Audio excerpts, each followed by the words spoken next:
Hello everyone, it is Sunday the 26th of February. Welcome back to the D3D4 football podcast dedicated to all things Leagues 1 and 2. We need to get straight into it because there was just a ton of goals yesterday in the third and fourth tiers. 3 games, for instance, that finished 5-2. Absolutely crazy. And with us 3 of us here to run through the results, it is myself, Edward Walker, joined by David Jenkin and Harry Thomas. David, how's your week been, mate? Yeah, it's been good, thank you. Quite enjoyed this week. Very much enjoyed the weekend. That's kind of our bogey team out of the way, thankfully, or what's become Sure, one. enjoying weekends is just a given to you now. Well, it seems to be at the moment, doesn't it? I'm quite glad that we've got another win. And, you know, I always find that if we don't end up talking about us on the pod from now on, to me, that can only be a good thing. It means we're no longer near the relegation zone. Well, we haven't focused on Gillingham and Wimbledon this week because, quite frankly, David, I think it's a mid-table game. And at this stage of the season, not really got time for mid-table games. So take that as a compliment. Harry, how's your week been? Yeah, mine's been good, thank you. Busy week, good weekend. It's always a better weekend when your team's won, hasn't it? So some of us won. Some of us have 0-0s. Some of us make trips elsewhere and enjoy different games instead, and we'll get on to later. A reminder before we get going, this podcast is in partnership with The Big Step, which tackles football's relationship with gambling. There is an excessive presence of gambling adverts within football, and The Big Step continues to do great work to raise awareness about the dangers of gambling and the impact it can have on so many people's lives. Big thank you as well to all our Patron members. Those who sign up for as little as just £1 per month can get access to additional D3D4 daily podcast episodes throughout the week. They are produced by our co-host James Richards, and they focus in depth on individual clubs and provide previews to some of the most eye-catching fixtures in League 1 and League 2 each weekend. You can sign up now at patreon.com/D3D4football. We will get going, and we'll begin, as always, with the world's best third tier. League 1. League 1. Ton of results to get through, a lot of involving sides up at the top of the table. And David, we've got to start at London Road. Peterborough United 5, Plymouth Argyle 2. Absolutely. I mean, if you're Peterborough and you want to make a statement following, you know, a set of generally a mixed bag of results, I think it's fair to say recently, there's not really a better way to do it than putting in this kind of performance against a top 2 side, really, is there? The opener coming in from a penalty from Johnson Clark-Harris. For me, I don't feel like this is a penalty, if I'm honest. I don't know if you guys have seen it, but to me, I feel like your job in every pod is just to judge whether penalties should have been or not. I mean, maybe, but I just feel this one's really soft. I feel like Poku's absolutely sold the ref here, and I think from the angle they've given, there's just not enough contact. But you know, he's given it and he's converted it. So you know, moving on. But 3 minutes later, Posh would make it 2 with a close range effort from Kiprianu. Followed up after Callum Burton parried Mason Clark's shot into his pathway. Saxon Early redeeming himself after conceding that penalty earlier on to offer Argyle a lifeline in this one. Ballymumba's cross failed to be intercepted by Ogbeta, who was really stretching for it but just couldn't get anything on it. Went straight into the path of Will Norris for him to tap it in at that near post. However, Posh would restore their 2-goal cushion. Harrison Burrows finding the net through the legs of Callum Burton. Really nice little drilled finish there. And Plymouth would go on to reduce that lead back down after Macaulay Gillespie converted Finazaz's corner. But, of course, that wasn't all of the goals there, was it? And the afternoon was certainly over after the next 2 going in. Johnson Clark-Harris getting his second of the game, 20th for the season from close range, just past the hour mark, before Jack Taylor would convert Mason Clark's cut back across the face of goal to make it 5-2 to Peterborough over Plymouth. You can't say much more than what a game, what a thriller here, really. Good value for it, Posh, do you think? Sorry? Good value for it? I think so. Yeah, I think so in this one. You know, as I said, probably a bit fortunate with the penalty, but even if you take that away, I think it's a very clinical performance here and probably well deserved. I think, you know, any team you are, you're going to have, whether you're up the top or down the bottom, you're going to have off days. And I think for me, this was just a kind of off day for Plymouth and a much needed victory for Peterborough. Yeah, I noticed a couple of first half subs, I think just after the half hour from Schumacher, I think in response really to just the way it was going. Peterborough 2-0 up at that point. And I think he did have quite a quick response with a goal back within 3 minutes. But Posh, we'd spoken before about their record against the top sides. It's what's held them back from this playoff spots. And that's quite refreshing, actually, to see them pull off a really good scalp. I think their last win against the top 6 side prior to this might well have been a win against Sheffield Wednesday, which is back in the first half of the season, way back at the start. So really impressive. And Clark Harris leading the way. I think that's his 17th and 18th goals now this season as well. We know what he does at League One level, fires them in, and he's doing that again for Posh, and a great win over Plymouth Argyle. Barnsley 4, Derby County 1. This was marked probably as the game of the day in League One ahead of the weekend. It was 5th v 6th before kickoff. The two of them have actually now flipped places in the table as a result of this. I don't see this one as a 4-1 game, though. I'd actually say it was fairly even overall. There's a couple of things that I think have caused this match to happen. One is Barnsley, and credit to them being just on it from the word go. Duff was really pleased with the performance that they put in. The other, though, is Derby County just having an absolute nightmare of an afternoon at Oakwell. Out of the 5 goals that are scored, probably only 2 are actually genuine quality. The first one of those, I'd say, is Barnsley's second on the day. It was scored by Adam Phillips. Really great strike after a very nicely built-up move. The other is Derby's goal, which proves a consolation. It's a really classy chip from David McGoldrick. Makes it 2-1 at the time, but Barnsley are 3-1 up by the half-time break, however. There's a pair of goals that have anti-Cole in this. They are both a mess from a Derby County perspective. He kind of rolls them into close range with the ball ricocheting his way, both bundled in. The first one originates from a really poor pass by Craig Forsyth in the Derby defence. You couldn't better summer up Derby's afternoon, however. Then Barnsley's 4th goal right at the end of the game. It's goalkeeper Joe Wildsmith. He's out of his box and he just plays a pass straight into the path of Luke Thomas, who just goes and puts it straight into the empty net. A real off day and a bit of a wake-up call. The Paul Warner's Ramside, by no means a disaster, I'd say, at this stage. They're in a good position in the playoff places. He felt his team was smoked by Barnsley. I think he's absolutely spot on with that observation. Tykes, though, 6 wins in 7, looking very good in that top 6 mix at the moment. Harry, talk to us about Bolton Wanderers 2, Port Vale 1. Yeah, it's back to winning ways for Bolton. They booked their place in the Pizza Cup final in midweek, but no hangover. Papa John's Trophy, let's give it its official credit. Sorry, the Papa John's Trophy. Can you tell how highly I regard it? It wasn't the same kind of performance that earned them those 2 back-to-back 5-0s that they had recently. But after that loss at Wycombe this time last week, you'd imagine that Ian Evatt would have just pushed his team to react, and that's exactly what they've done here. They went essentially full strength against Accrington in midweek in the Papa John's. So Evatt rested Dion Charles and Gethin Jones, and his side were 1-0 down after 8 minutes, as Vale's top scorer Ellis Harrison bundled in from a Ben Garrity pass across goal. He's just returned to the starting lineup for the first time since New Year's Day, I think, since an injury. So it's good to see him back. I think that was his 9th of the season for Vale, so they'll be glad to have him back in the team. 10 minutes later, Bolton had equalised. It was a well-worked corner routine, and it allowed Randall Williams to clip a ball into the 6-yard box for Victor Adebayo to nod home his first goal since joining the club. He then turned provider. He held the ball up really well on the edge of the box for Josh Sheehan, and he was able to sweep home his first of the season with a well-taken first-time effort. The second half was probably edged by Vale, but there were no further goals in this one, and Bolton continued to push on. This is the first time that they've conceded at home in the league since the 2nd of December against Bristol Rovers in 1-1 draw. They've kept 7 home clean sheets in between. They've only actually conceded 9 at home all season. At this point, I've got no idea what the stadium's called at the minute, so I'm not going to call it anything. But at home, they've only conceded 9 goals in 18 league games. And so I was just thinking you really wouldn't fancy coming up against them in the playoffs over 2 legs. Although I think, especially with that Plymouth result going the way that it did, this is the first time that I've genuinely believed this season. But I think they are in with an outside shot of making it into those 2 automatic places. A lot of results would have to go their way, but I think they're only 6 points off, aren't they? And at the minute, you'd say they're the league's form side apart from league leader Sheffield Wednesday. So I really think they are in with a chance there. Port Vale did push Bolton well. They were unlucky to go home empty-handed. They had 12 shots compared to Bolton's 5, but it was just a really good performance from James Trafford in goal for Bolton. It does mean they've only got 1 win in 10 though, and they've taken just 5 points from those 10 games. So it's not all looking brilliant for them at the minute.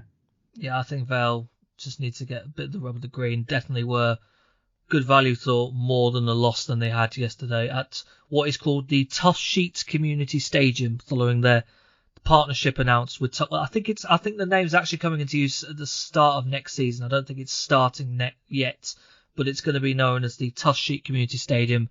It's gold dust. It's brilliant. I love that. There's so many puns you can make out of that kind of thing. It'd be great. And if they make the playoff final as well, we might have to rename it the Tush Sheet Wembley Stadium as well, because they're going to be down there quite a lot this season. Bolton not particularly exceptional yesterday, but another win. I quite like this idea you have about automatic promotion as well. I get what you're saying. The only thing I'm quite wary of is that we started talking about that derby and then things fell off quite quickly for them as well. So maybe we keep quiet about it for their sake. Yeah, very true. Milton Keynes Dons 0, Ipswich Town 1. Back-to-back wins for Ipswich Town. They haven't done that since late October, and this is also their first win on the road since winning at Exeter City, which was back on the 19th of November. It's been a long wait. They have had consecutive matches against a pair of relegation-threatened teams, and they have taken full advantage of them. They've got 2 more relegation battles to come in the next 2 games, in the form of Burton Albion and then Accrington Stanley, both at Portman Road. Maybe a chance to get a bit of a run together here. In terms of this match, pretty even first half and then a very dominant second half display from Ipswich Town. MK Dons didn't have a shot on target after half time, whereas Ipswich would triple the number on target that they'd had in the first half. The match winner in this game is a moment of individual quality from Sam Morsey in the first half. He steals possession in the middle, drives forward from the midfield into the final third, fires in a great low shot just outside the box. Almost does something similar in the second half, actually, but that shot is parried away by Jamie Cumming, and Nathan Broadhead ends up putting the rebound over from close range. You might feel a bit of frustration that Ipswich only managed to win this by a single goal, but they have got the win, and that is all that matters to me at this stage. I'm really pleased to see that Ipswich crowd witness successive wins and successive clean sheets as well. There is a great photo that Ipswich Town posted on their social media on Twitter from the game yesterday. It's taken at ground level from the dugouts. You've got Kieran McKenna in the foreground looking out at this army of Ipswich Town fans that are in the Stadium MK away end beyond him. I think there were around 7,000 present at that game yesterday. They'll have liked the scoreline from the game at London Road as well, that Plymouth defeat of Peterborough United as well. There's now 5 points between second and third. Kind of got them wondering again. We'll see. They've got some relegation battlers to come. Take advantage of those. Could be a good end to season for Ipswich Town to come. Harry, Portsmouth 4, Cheltenham Town 0. Yeah, it's consecutive 4-0 losses for Cheltenham, who are now just 2 points above the relegation zone. But this was a win and a performance that I think will really give John Mousinho a lot of confidence in his side. This is what we've been wanting to see from Portsmouth, and they really stepped up this weekend. The first half was one of the most one-sided halves of football I've seen this season in any leagues. Pompey had gone 1-0 up inside 5 minutes as Ryan Tunnicliffe placed his shot from outside the box into the bottom corner before Michael Jacobs and Ronan Curtis had made it 3-0 inside half an hour. Cheltenham didn't register a single shot in the half. They had just 21% possession as well as managing to pick up 5 yellow cards. And Wade Elliott came out at full time and accused his side of wasting a half of football, which I think puts it perfectly, to be honest. Mousinho's side clearly felt that they had a point to prove and they continued to push in the second half. Jacobs came closest to getting the 4th goal as he rattled the crossbar with a shot from the right. Cheltenham were able to create a few chances. The best of them came midway through the second half. The ball fell to Alfie May at close range, but he looked like a striker who's short of confidence. He took too long to react, and a Pompey defender was able to get in and block his shot. The rebound fell to Aidan Keener, but he fired it well over the bar. To add insult to injury, Portsmouth then did get their 4th in second half stoppage time. Made this their biggest win of the season. It was Louis Thompson. He just had a go from range. Fired one at goal. It seemed to completely bamboozle Luke Southwood in the Cheltenham goal. And I want to say it went in the top corner. It went in the top of the goal. I think I wouldn't say it was top corner. I think Southwood just got caught by the fly of it. Yeah, he either didn't see it or he'd completely wrong-footed himself. But I mean, it was a good effort nonetheless. Portsmouth had that goalless draw at Lincoln last weekend, but other than that, they are starting to look a bit more like themselves again. This was a really emphatic victory, and it's great to see players like Tunnicliffe and Jacobs getting more involvement than they did under the Cowleys. It's a shame that James isn't here this weekend, because I would have been interested to hear his opinion on whether he thinks that Oxford should have held on to Mousinho for a few more months. Obviously, with the news that's come out about Karl Robinson. Yeah, but Mousinho, I think, is starting to enjoy life at Pompey quite a lot now, and that was a stunning display yesterday from Pompey at Fratton Park. I've got in my notes here the Ryan Tunnicliffe show. Is that the right thing to say for this game? I think that's very fair, yeah. And especially, like I say, considering the first half of the season that he had, where he's really been a bit part player. The Cowleys, for whatever reason, didn't involve him that much. And he's looking like a completely different player in that midfield. I completely agree with you. And he deserved his goal as well. Excellent from Pompey. David, we've got some managerial news to talk about whilst also discussing Shrewsbury Town 2, Wycombe Wanderers 0. We do, yeah. I mean, considering very important game for both teams, looking to continue their charge into these playoff contention places. But of course, we've seen the appointment of Matt Bloomfield, who in this game has seen his first defeat since taking charge after Gareth Ainsworth has gone to Championship QPR. Interesting managerial change here. For me, I'll be honest, I'm not wholly convinced by this. I don't necessarily think that he's done enough to justify moving to a league outfit, yet. He's had a good, don't get me wrong, very good January window, but I'm not sure you can necessarily judge him on the period of time that he's had so far. I find it very difficult to see past this managerial appointment at the moment. I'm not sure what you boys are thinking, but for me, it's a questionable decision. I'm not sure this is the right appointment for Ainsworth's successor. It's massive boots to fill. There's nothing more to say. Ainsworth had 550 games as Wycombe manager. By the way, what an era that was. Absolutely phenomenal success. 2 promotions, a playoff final as well, taking Wycombe to the Championship for the first time ever. Wycombe, I think, have been going for 135 years, and there's no doubt that under Ainsworth it's been one of, if not the most successful periods in the time. And those boots were always going to be huge ones to fill for anyone. And I think part of the reason we maybe carry this doubt, you yourselves, David, the same, it's just that relative inexperience that Bloomfield had. It always felt the logical appointment, given his such strong connection to the club. He's played so many years under Ainsworth. I think he was part of the Wycombe setup since 2003 when he joined from Ipswich. He's been there that long. And his time at Colchester, very brief. It was less than 5 months. Not exactly ripping up any trees until the January window, which was one of the strongest in the whole EFL. They got a lot of quality in, and it led to an upturn in results.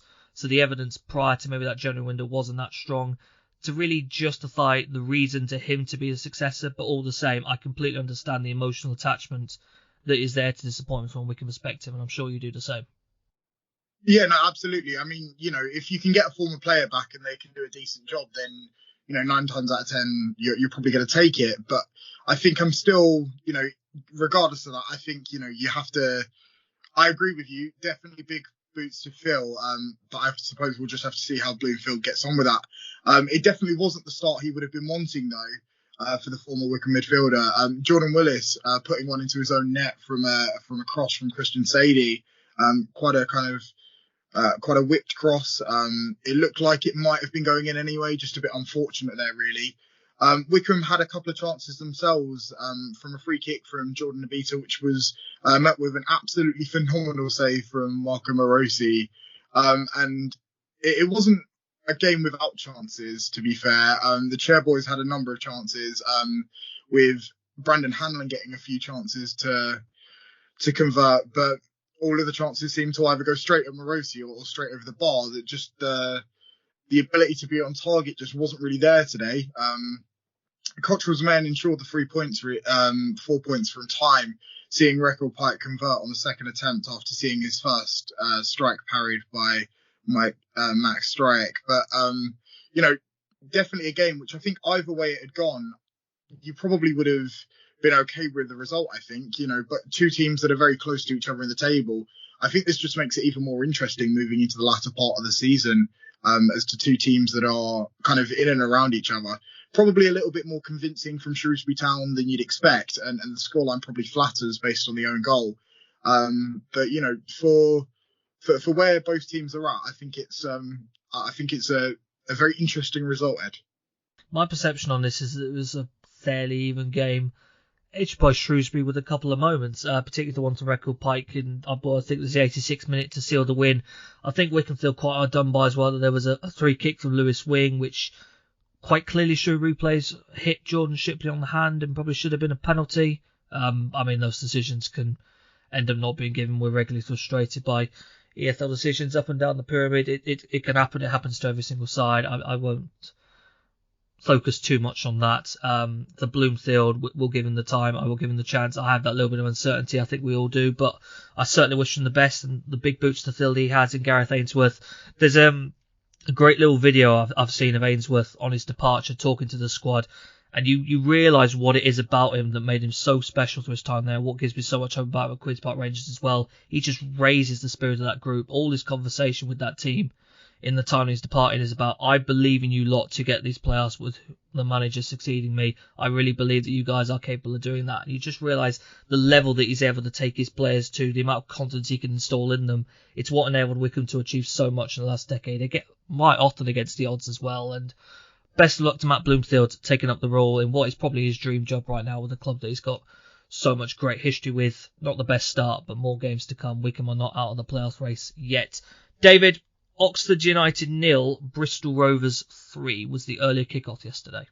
Yeah, been a dismal run for both sides recently, hasn't it? Joey Barton's men have come away with all the points here from the Sam, and I think thankfully for Barton, they've picked up their first win in the last 8 games. Another game where a spot kick has opened up the proceedings with Cameron Bradigan's attempt on the ball.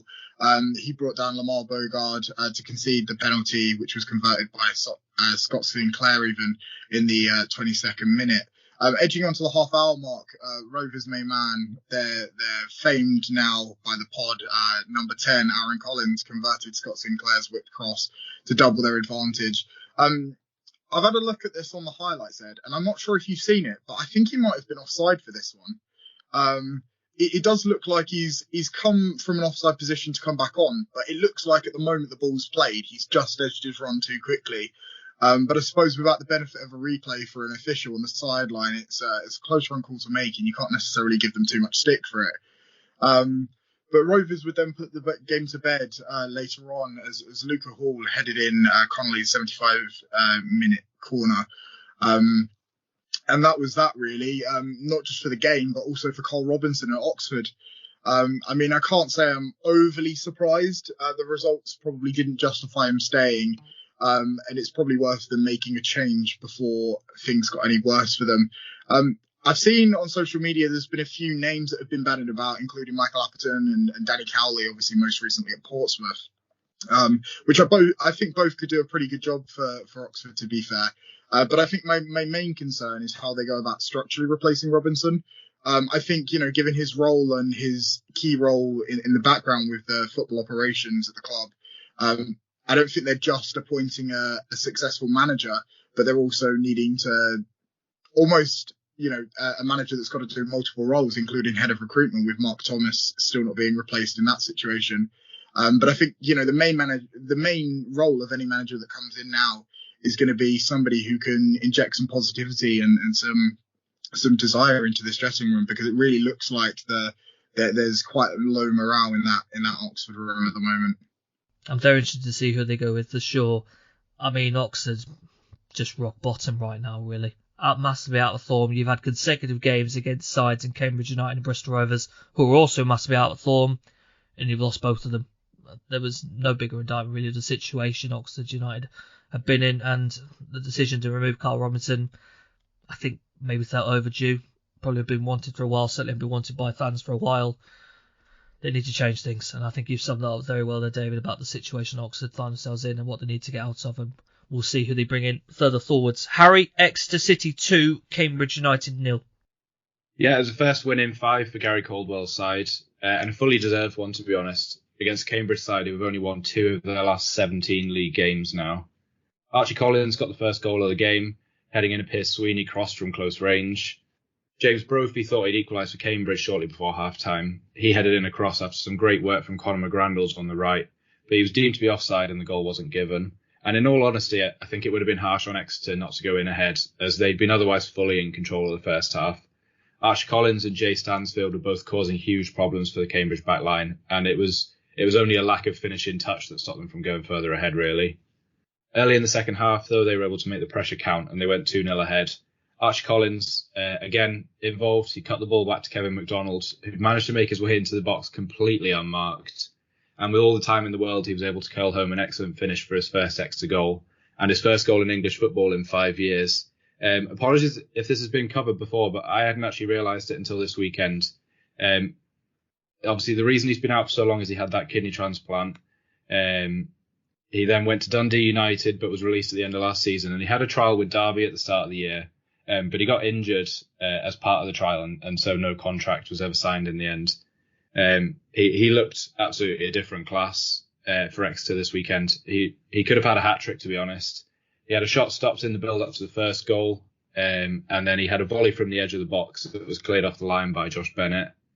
Cambridge were admittedly playing with a backup front line. They've got Fajiri Okunabiri out for the rest of the season.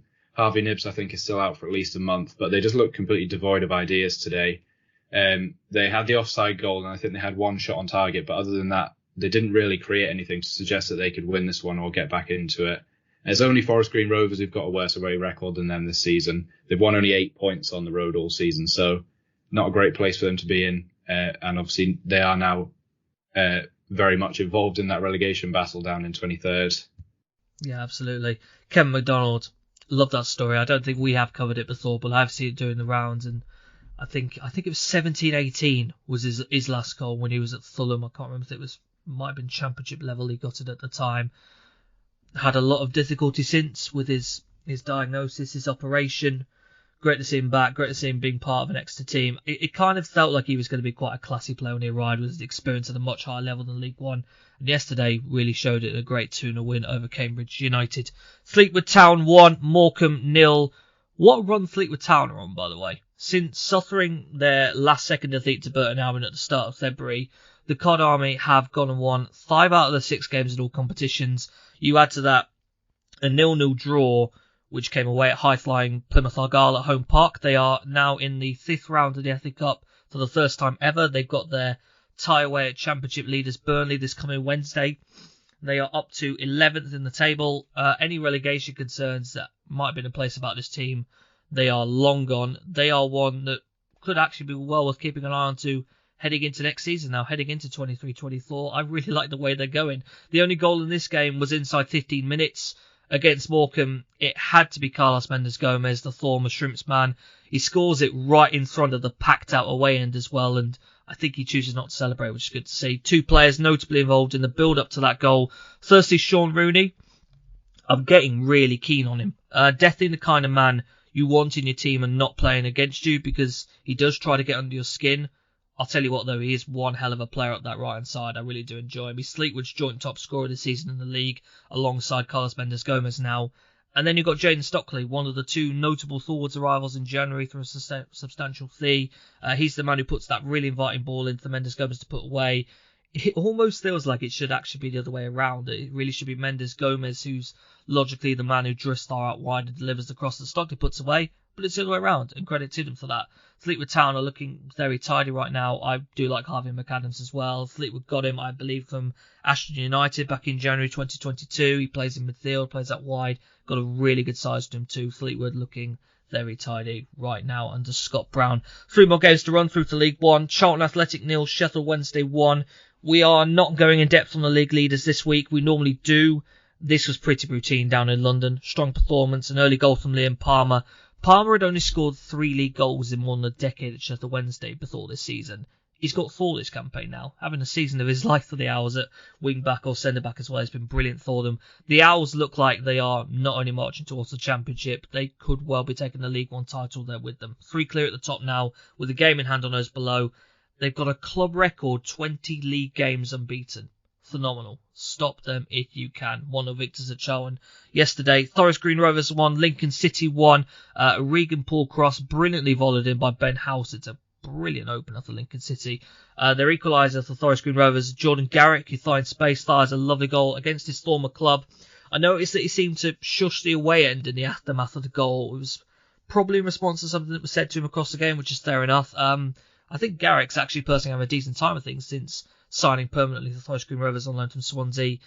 Can't really say the same thing about his club though, sadly. They are still yet to win under Duncan Ferguson and still a distance bottom of the division. The other game to mention in League One, Burton Albion 0, Accrington Stanley 0 at the Pirelli Stadium. League One table, Sheffield Wednesday mentioned just, flying high at the top of the league, 71 points from 32 games. They have a 3-point gap and a game in hand on second place Plymouth Argyle, who have 68 from 33. Ipswich Town are third on 63 from 33. Bolton Wanderers in fourth on 62 from 34. Barnsley in fifth on 59 from 31. Derby County in sixth on 57 from 32. Wycombe Wanderers 7th on 53 from 32. You've got Shrewsbury in 8th on 51 from 33. And Peterborough United in 9th on 50 from 31. Down the bottom, Forest Green Rovers still adrift of the rest, 23 from 34. Cambridge United 23rd on 29 from 33. MK Dons 22nd on 29 from 33. Accrington Stanley stay inside the bottom four, 23rd, 31 from 31. Morecambe 20th, 31 from 33. Cheltenham Town 33 from 32. Burton Albion 18th and 35 from 32. And Oxford United, who will the new manager be? They are 17th on 36 from 34 games. Let's drop down and take a look at the world's best fourth tier. League 2. League 2, I'm going to kick this off with Hartlepool United 3, Walsall 3, a high-scoring draw. We should have seen this coming. I mean, the recent results really showed the signs. Walsall had drawn each of their previous 5 games. They've now drawn 6 in a row. Boys, we are, I think, contractually obliged to refer to them as Drawsall for the immediate future until they stop drawing games. It's so consistent how many times they keep picking up a point from every single match. 2 of Hartlepool's 4 previous games have seen them come from 2 goals down to draw and collect a point. So, of course, when these two meet, what was going to happen? That exact outcome. Big talking point ahead of this game, though, was that this would be John Askey's first match as the new manager of Hartlepool United. The announcement came during the week. Keith Kerr was dismissed the day following Hartlepool's late 1-0 defeat at home to Newport County. Askey was announced the following day on Thursday. John Askey is Hartlepool's 3rd manager already this season, and I'm never encouraged when something like that happens. You are essentially admitting that you picked the wrong man to try and fix your season. In situations like this, you've got to look at the board, you've got to look at the chairman, you've got to look at the people tasked with choosing the manager of the football club and say, you got this wrong. Askey's appointment now is one last roll of the dice for Hartlepool and survival this season. Yesterday, Poole started without top scorer Josh Umera, who's unavailable to play, and it was a second straight game without Dan Dodds, who's been really impactful since arriving from Middlesbrough, playing on the right side of the fence. The away side, Walsall, just looks so much better throughout most of this game. They had the lead in the first half with Tom Knowles, doubled their advantage to Isaac Hutchinson early in the second half. It was all just looking pretty routine for them. Hartlepool win a penalty just before the hour. It's scored by Dan Kemp, despite the man next to me in the main stand being pretty insistent it should have been Nicky Featherstone taking it, so I was pleased that Kemp managed to put that away. There's a small period afterwards where Hartlepool go at the Saddlers looking for a quick second, but the visitors do hold them off. They're then able to get a 3rd goal through Matty Stevens. It's his 3rd since arriving alone from Forest Green Rovers. It's actually his 1st goal anywhere this season. He has yet to find the net up to this point. It's all looking very good for Michael Flynn's side, but they just completely crumble in second half stoppage time. Hartlepool get another penalty on 90 minutes. It's scored by Dan Kemp again, and it's 2-3 with a few minutes left to play. Sometimes in football, you have these moments where something just feels inevitable, and the equaliser here at Victoria Park just felt very inevitable. Within 2 minutes of that penalty being scored, Hartlepool have got a free kick on the left. Dan Kemp seems a deep cross in, and it's headed back across goal and put in by Connor Jennings to 3-3. Crazy first game for John Askey as Hartlepool United manager.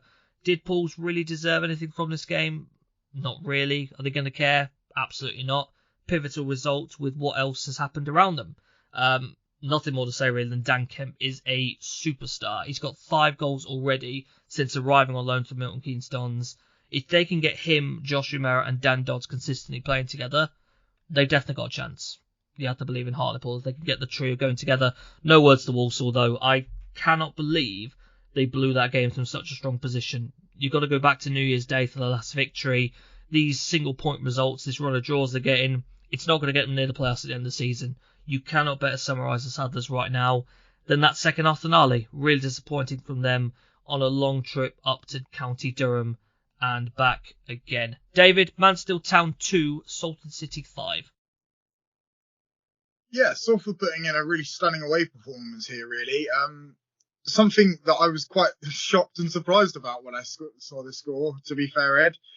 Considering we've been talking about Salford in the last few weeks of kind of how they've really managed to stay within those playoff places. And I guess it's results like this that have results that come out of absolutely nowhere. Yeah. Yeah, freak results, I would go as far to say. But it's helped them to leapfrog their opponents here in Mansfield Town to keep themselves alive in those playoff places. with Matty Lund getting the opener here from Iber Torres, cross from the left to the near post, opening their account. Second goal, just 4 minutes later, Elliot Watt would drill a ball from the byline, which would find Callum Hendry, who drilled a really powerful effort into the bottom left corner.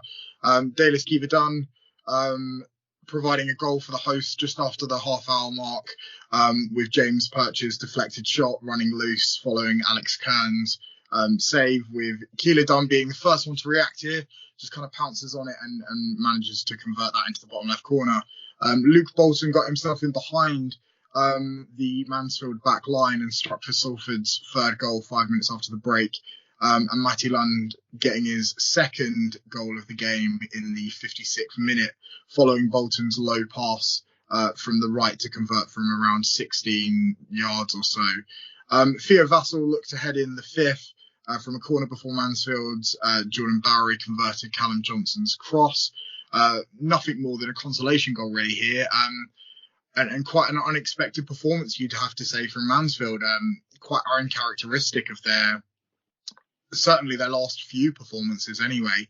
I'd almost, make the argument similar to you have in the last game, that you'd kind of expect the result to be maybe the opposite way round here, really. You'd probably have expected Mansfield to be the ones with the high scoring and Salford kind of dropping off. But, it's the amazing thing about these two leagues, really, isn't it? And especially League Two this season, where we know for a fact that, we know that anyone could beat anyone. And these kind of results where they just kind of come out of nowhere just continue to prove that fact. I assessed this myself for the Barnsley v Derby game, and decided when I did the Barnsley Derby game that it was kind of a bit of both, a bit of Barnsley being great and Derby being terrible. Do you get that kind of similar feeling with Mansfield and Salford, that Salford were exceptional, but Mansfield also had a bit of a horror show defensively? Yeah, I think I'd have to say so. Some moments where you'd expect Mansfield to do a bit better. Certainly the Bolton goal, when he's kind of made his way in behind, you'd expect. Recent times Mansfield have done certainly much better at the back in those respects. And I think, for both teams, this is probably a bit of a blip in some ways, and I think that's a fair reflection to give to Salford fans as well, really. Not the kind of result that Mansfield have come to know as of recently, and certainly not the kind of result that Salford have come to know recently, but one that I'm sure will be welcomed by their supporters nonetheless. I believe it was a trio of assists for Elliot Watt yesterday to Salford as well. He's up to 13 this season in League Two. I don't think anyone's ahead of him in the minute. Absolute quality player, really do enjoy him, and he's been great in that midfield, most often alongside Ryan Watson and Ethan Galbraith, and this time with Matty Lund yesterday, who bagged himself the brace in a brilliant win at Field Mill. Harry, talking of 5-2s, Crawley Town 2, Carlisle United 5. Yeah, I was going to say, when you mentioned at the top of the podcast that we'd had 3 5-2s across League One and League Two this week, I'm sure it wouldn't have surprised anybody to find out that Crawley were involved in one of them. I just wanted to say as well, this week it's been exactly a year of Paul Simpson being back at Carlisle. First of all, what a way to mark the occasion with this result, but also just a moment to say, obviously he took over a side that were in 23rd position, very much in danger of being relegated. And as it stands right now, they're second in League Two, which is an absolutely incredible turnaround. And yeah, this was another match that had been decided within the opening 45 minutes. Carlisle went in 4-0 up at half-time. Joel Senior gave them the lead after 15 minutes, racing in to get his head on the end of a John Mellish cross. Amari Patrick then made it 2-0 with his fourth of the season from a tight angle, finishing well under Ryan Schofield. Owen Moxon made it 3-0 with an incredible solo goal. He just wiggled his way through the entire Crawley defence. He left Joel Lidge flat on his back and then poked it past Schofield. Morgan Feeney added the fourth. His initial header from close range was saved, but it fell at his feet and he was never going to miss it the second time around. Crawley came out in the second half, and to be fair to them, they got the first goal of the half. It was Aramide Ote from close range, but just to dampen any ambitious hopes of a comeback, John Mellish quickly made it 5-1 from a corner. Dobbs Telford got a late consolation for Crawley to make the scoreline slightly more respectable. But this result means that Scott Lindsay's still only got that one win from his opening game against Salford. He's drawn 1 and lost 4 of the other 6.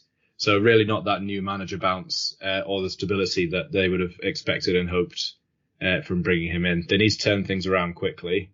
for now they have at least got the cushion of a few games in hand. Do you trust them though?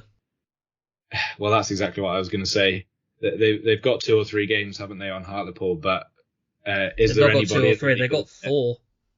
They've got 4 and they've got games 2-point gap, which I think in any other situation I'd definitely be fancying the team with the games in hand. But this is Crawley we're talking about.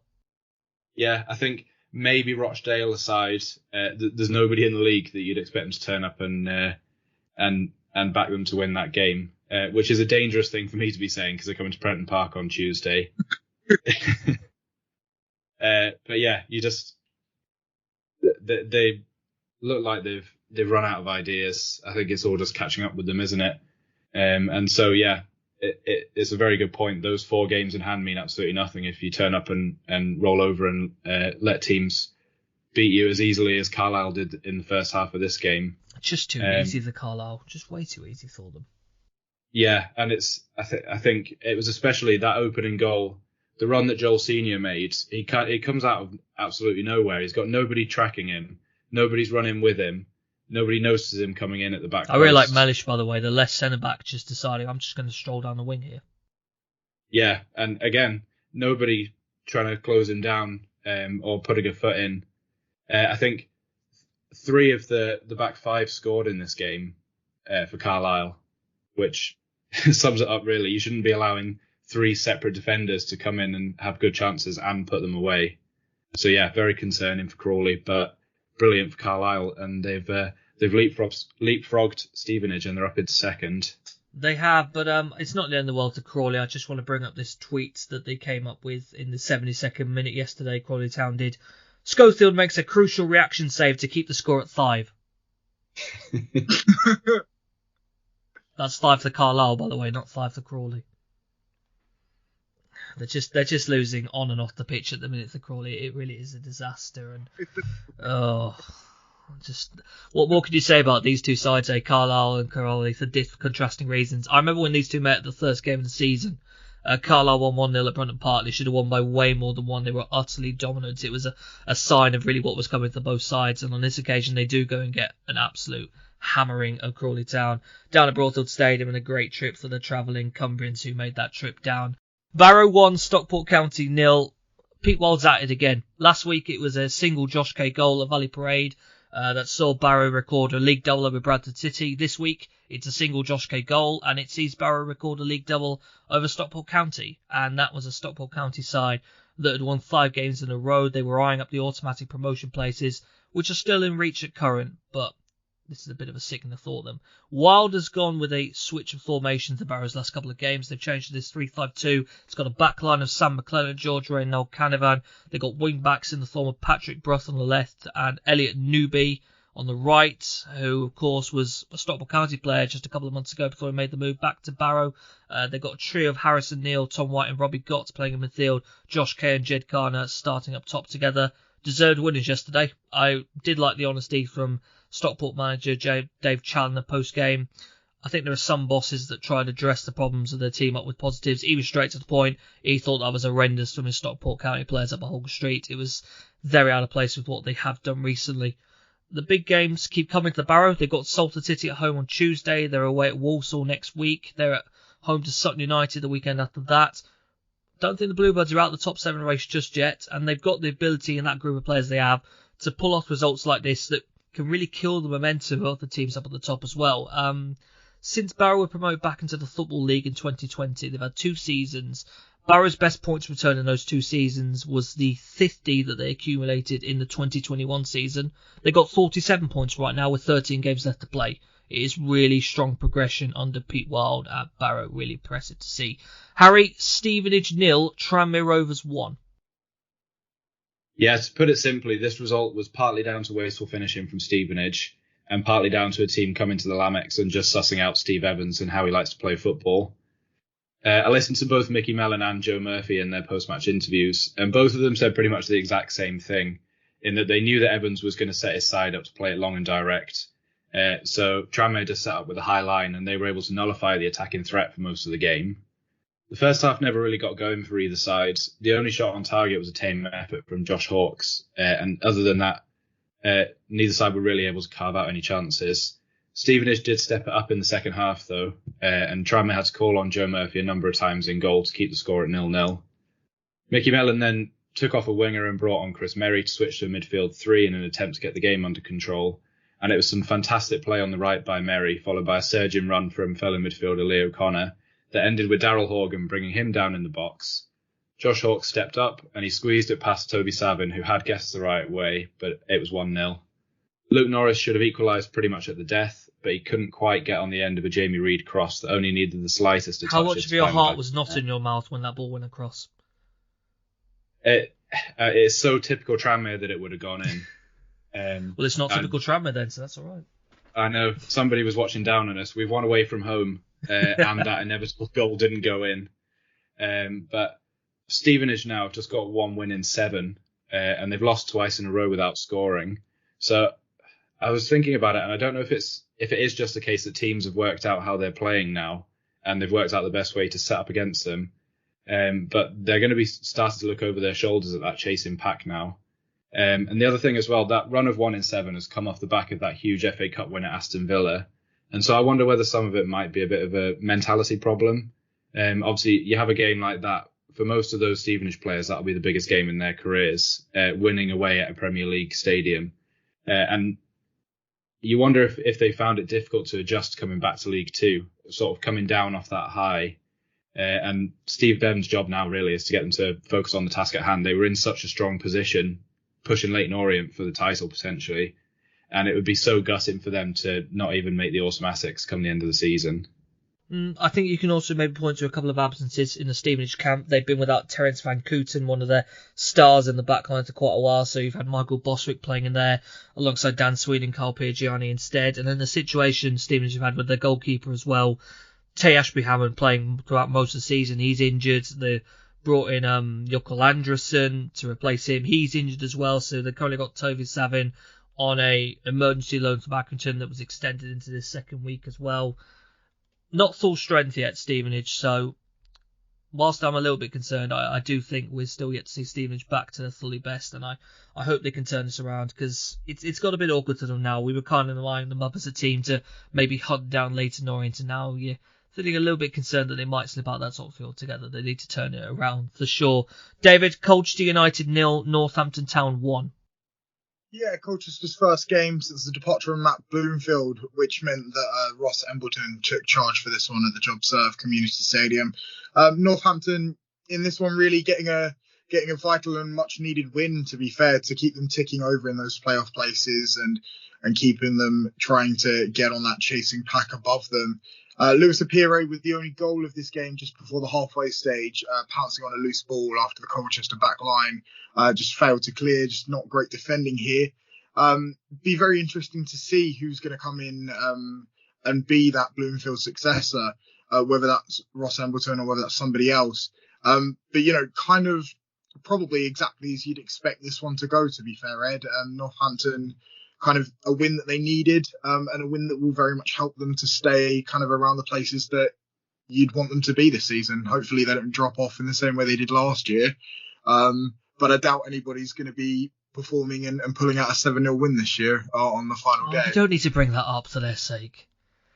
Every time the number 7 comes up, that Bristol Rovers admin still pounces on it. I've seen it before. Because England, I think, the Lionesses played in Bristol City in midweek. They played Belgium in the Arnold Clark Cup against 6-1. And I saw the Bristol Rovers admin go, 7 goals in a game in Bristol.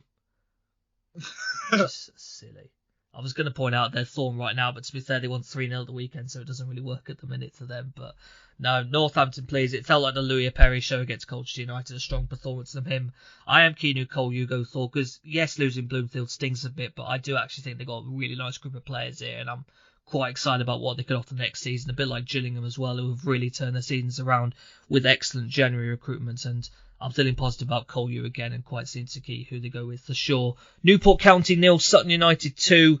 This was more of the same from the Amber and Chocolates, just what we got very used to seeing from them. Goals in consecutive games now for centre-back Kobe Rowe. It's a second goal in 3 games to Alistair Smith. A third consecutive win for Sutton, a fourth win in 6. ITV in the highlight show seemed to be wanting to bring up the fact that Sutton United regularly score 2 goals in a game, but don't score more than that. I could not care less about that. It's a weird statistic to focus on. I don't really understand what it was meant to prove, but they went with it. Don't really care about it at all. Sutton United, though, they look as capable of a top 7 finish as anyone does right now. It is testament once again to the great work that Matt Gray does with his side, the quality that possesses across all 3 units, the quality and depth that's available to Sutton United as well. It's like I think I've said before in previous episodes, that wasn't full strength Sutton United yesterday. They didn't have all of the team available to them. It's not holding them back. There isn't a team in League 2 that right now has a better record over the last 3 months than Sutton United do. Matt Gray was actually my personal pick to succeed Gareth Ainsworth of the Wycombe Wanderers. I've become such a big fan of him and his side. He's taken the job at Gander Green Lane permanently back in May 2019, and it's just been up for progression ever since. I'm really impressed with him. It's one of the most impressive jobs, I think, in English football right now, what he's doing with Sutton, and their playoff aspirations are real and they need to be taken seriously, as I feel like I'm saying week on week at the moment. Another great victory for Sutton United on the road. David, Doncaster Rovers 0, Bradford City 1. Well, yeah, I mean, speaking of teams that are kind of hunting down those playoff places, Bradford City have found themselves and another 3 points here. Very close to pouncing onto those playoff places, which I suppose makes the debate come the end of the season or towards the latter stage of the season now that much bit harder. Of course, if it was anyone that was going to convert for them, it was going to be Andy Cook. He is as inevitable as the sun coming up. It does seem to be, Andy Cook and scoring goals. It's sort of, when you see those shaking hand emojis in tweets, that's how I would kind of akin this, Andy Cook shaking hands with just scoring goals. He just does it for fun now, doesn't he? His second half header was enough for Bradford to take all 3 points. I mean, very close affair here, really. Only a few cut chances for both sides, with Mark Hughes' side having the better opportunities. And I'm sure Doncaster will also be a bit disappointed in this one, really. But I suppose either team really could have pulled something out here. Bradford kind of grew themselves into the game, kind of got stronger as things went on. And it was that 71st minute goal that has kind of made the difference and kept them knocking on the door of that playoffs with a couple of games in hand over those teams just above them and a point difference. It certainly makes that conversation as with Sutton United and Bradford on the peripheries of those playoff places that little bit more interesting. So often it's been the Andy Cook show for Bradford City this season. It's a 17th league goal this season. He's joint top of the pile with Sam Hoskins in Northampton and Christian Dennis at Carlisle United. 20 goals in all competitions as well. I think it's been a while since we've seen a Bradford City man pull that off. I believe he's got 4 in his last 5 games. So integral to them. And I still can't wrap my head around that little period Mark Hughes had where he was playing with Dane Oliver ahead of him. It might have had a quick upturn of recent results in a new shape, but you have Andy Cook, you play him because he can produce moments like that, and Bradford stay firmly in the playoff hunt. Harry, Swindon Town 3, Harrogate Town 0. Yeah, it's a comfortable win for Swindon, but a disappointing defeat for Harrogate. Rushy and Hepburn Murphy got a straight red card just 15 minutes into Jody Morris's first game in charge. But having served his suspension, Morris has rewarded him with an instant return to the starting 11. He quickly repaid the favour with his first goal for the club in the league. He scored one in the Papa John's. Put Swindon ahead after 8 minutes with a header from a textbook Romeo Hutton cross from the right. Before half-time, he had a second. It wasn't a finish that will appear on any highlight reels, but a shot from a deflected ball in scuffed past Mark Oxley. Do you almost feel like the way it's scuffed benefits him? I think if he'd made a connection, it would have gone in. Yeah, it only went in because he mishit it. And it's that old cliche, isn't it? They all count. Mm-hmm. But yeah, I don't think he'll be winning goal of the season, I'll put it that way. Swindon also brought Joe Tomlinson back on loan from Peterborough on deadline day for the second consecutive season, and he was brought on in the second half for his first appearance of this spell. Less than 5 minutes later, he had his first goal of the campaign, first nutmegging, then out-muscling George Thompson on his way into the box, before hitting a shot which was initially blocked by Anthony O'Connor, only for it to fall back to Tomlinson, who was able to head in. I think that Jody Morris is arguably showing signs of settling in a bit now as Swindon boss. He's got a tough test coming up in a trip to Leyton Orient next weekend, so that'll be a better marker of where they're at. But it's a good win for them nonetheless. They're still not that far off the playoffs, and a run of wins could well see them break into that top 7. Harrogate, on the other hand, only have 1 win in 11, and that win was the 1-0 at Carlisle, where they didn't even have a shot on target in the game. There is a very real chance of them ending up in the bottom two this season, I think. They've got the fourth worst defence in the league, and I've definitely said this before, but my big concern with Harrogate is that although I think Simon Weaver's a good manager and he's done incredible things with the club, with the way they're set up, my concern is that if the time came where they did need a fresh manager, with his dad being the owner of the club, would they make the decision quick enough, or would they stick with him until it's too late?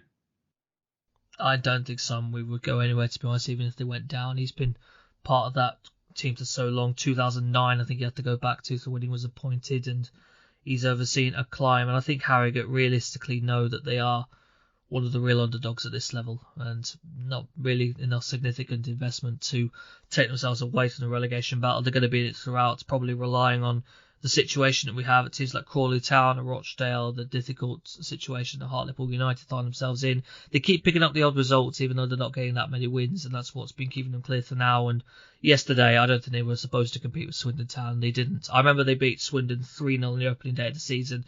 This was revenge from Swindon. The Russian Hepburn Murphy show, really impressive. Slight shame to hear that they're going to be without Fraser Blake Tracy for a while, Swindon, who's going to be out for a period injured. So puts a bit more onto Tom Clayton and Kieran Brennan to be part of that back line. And I'm enjoying Romeo Hutton playing at right back as well. Excellent win for Swindon Town at the county ground. 3 more games to run through. Gillingham 2, ASC Wimbledon 1. Wimbledon took the lead in this game through Ali Al-Hamadi. Max Amer would head Gillingham level. It must have been a while since we've seen him score a goal. And the Gills would complete the turnaround with a lovely low Che Alexander hit from the edge of the box. 6 wins in 8 for Neil Harris's side. Got to mention as well, best wishes to Ollie Lee, who has sadly had to announce his retirement from playing due to his health. I wish you all the best, Ollie, and hope you go on to do great things beyond playing. Grimsby Town 2, Leyton Orient 2. Charlie Cowman would put Leyton Orient ahead. Grimsby would completely turn the game on its head. John McAtee slotting in an equaliser, and Grimsby would end up taking the lead with George Lloyd scoring after Tom James basically just passed the ball to him. Just played him through and he ended up scoring. George Moncur would get an equaliser to the league leaders. Wasn't the end of the events though. Grimsby would win a penalty, and it was a penalty that would be saved by Lawrence Vigouroux in the Orient goal to give the O's a point at Blundell Park. Final game to mention, Crewe Alexandra 1, Rochdale 1, Crewe's opener, a header from Rio Adebisi. Rochdale level with Jimmy Keohane at the end of a rebound after his initial header hit the post. Connor O'Riordan sent off the 2 yellow cards to Crewe Alexandra. League 2 table to finish, Leyton Orient lead the way. They got 71 points from 34 games. Carlisle United start a absolutely frantic section of the table below Orient. They are on 58 points from 33 games. You have Stevenage in third, who have 57 from 31.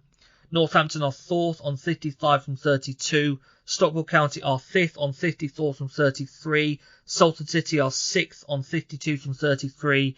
Mansfield Town wrap up the playoff places in seventh on 52 from 32. Bradford City are 8th with 51 from 31. Sutton United 9th on 50 from 33. Swindon Town 10th on 48 from 32. Barrow 11th on 47 from 33. Doncaster Rovers in 12th on 46 from 32. Tranmere Rovers 13th on 44 from 33. Walsall 14th, or Drawsall as I have to call them now, 43 from 31 games. ASC Wimbledon 15th on 42 from 32. Down the bottom, Rochdale, despite the points, still adrift, 22 from 34 games. Crawley Town, 26 from 30. They've got so many games in hand on Hartlepool. It's just a question of whether you trust them to make use of them or not. The Hartlepool are 22nd on 28 from 34. Harrogate Town probably in the relegation conversation as well, and 21st, 30 from 32. And Gillingham upwardly mobile, 20th, 33 from 31. 2 points behind Colchester, who have 35 from 34. That is going to wrap up this episode. We've had to run through this quite quick due to time and the amount of goals and games we've had to try and cover as well. But I hope we can give sufficient coverage to you guys across the whole season. My thanks to both David and Harry for your contributions today. Thanks very much. Join us again next week for more on the world's best third and fourth tiers. We'll see you then. Goodbye.